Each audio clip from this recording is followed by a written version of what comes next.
സംഖ്യ 6:1-27 വരെയുള്ള വാക്യങ്ങൾ. നാസിർ വ്രതം.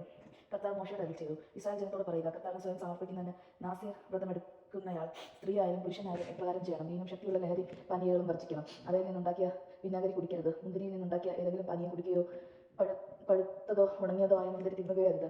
വ്രതകാലം മുഴുവൻ മുന്തിരിയിൽ നിന്നും ഒന്നും കുരുവോ തൊലി പോലുമോ തിന്നരുത്.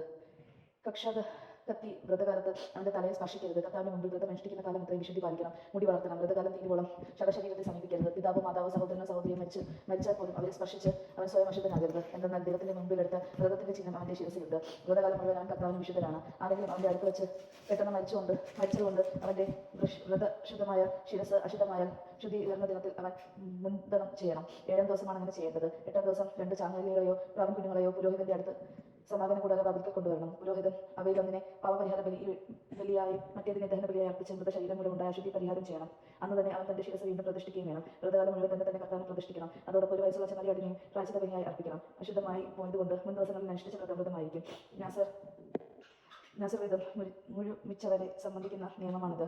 സമാധാന കൂടാര വാതിൽക്കൽ അവനെ കൊണ്ടുവരണം. അവൻ 1 വയസ്സുള്ള ഊനമറ്റ ചെമ്മരിയാട്ടിൻ മുട്ടനെ ദഹനബലിയായും 1 വയസ്സുള്ള ഊനമറ്റ പെണ്ണാടിനെ പാപപരിഹാര ബലിയായും ഊനമറ്റ ഒരു മുട്ടാടിനെ സമാധാന ബലിയായും കർത്താവിന് സമർപ്പിക്കണം. പുളിപ്പില്ലാത്ത ഒരു കൂട്ടം അപ്പം, നേർത്ത മാവിൽ എണ്ണ ചേർത്തുണ്ടാക്കിയ അടകൾ, എണ്ണ പുരട്ടിയ പുളിപ്പില്ലാത്ത നേർത്ത അപ്പം, അവയ്ക്ക് ചേർന്ന പാനീയ ബലി എന്നിവയും കർത്താവിന് കാഴ്ചവെക്കണം. പുരോഹിതൻ അവയെ കർത്താവിന്റെ മുമ്പിൽ കൊണ്ടുവന്ന് പ്രസ്തുതയുള്ള പാപപരിഹാര ബലിയായും ദഹന ബലിയായും സമർപ്പിക്കണം. മുട്ടാടിനെ കുട്ടയിലെ പുളിപ്പില്ലാത്ത അപ്പത്തോടൊന്നിച്ച് സമാധാന ബലിയായി കർത്താവിന് സമർപ്പിക്കണം. ഭോജന ബലിയും പാനീയ ബലിയും അർപ്പിക്കണം. നാസർ വ്രതസ്ഥൻ പ്രശസ്തമായ ശിരസ് സമാധാന കൂടാരത്തിൽ വെച്ച് മുൻദണ്ഡം ചെയ്ത് അതിൽ നിന്ന് മൂടിയെടുത്ത് സമാധാന ബലിയുടെ തീയിൽ അർപ്പിക്കണം. അത് കഴിയുമ്പോൾ പുരോഹിതൻ മുട്ടാടിന്റെ വേവിച്ച കൈക്കുറിയും കുട്ടയിൽ നിന്ന് പുളിപ്പില്ലാത്ത ഒരടയും നേർത്ത അപ്പവും എടുത്ത് അവന്റെ കയ്യിൽ കൊടുക്കണം. പുരോഹിതൻ അവയെ കർത്താവിന് നീരാജനമായി അർപ്പിക്കണം. അവയും നീരാജനം ചെയ്ത് നെഞ്ച് അർപ്പിച്ച് കാൽക്കുറിയും പുരോഹിതനായുള്ള വിശുദ്ധ പങ്കാണ്. ഇവയ്ക്ക് ശേഷം നാസിർ വ്രതസ്ഥനും വീഞ്ഞു കുടിക്കാം.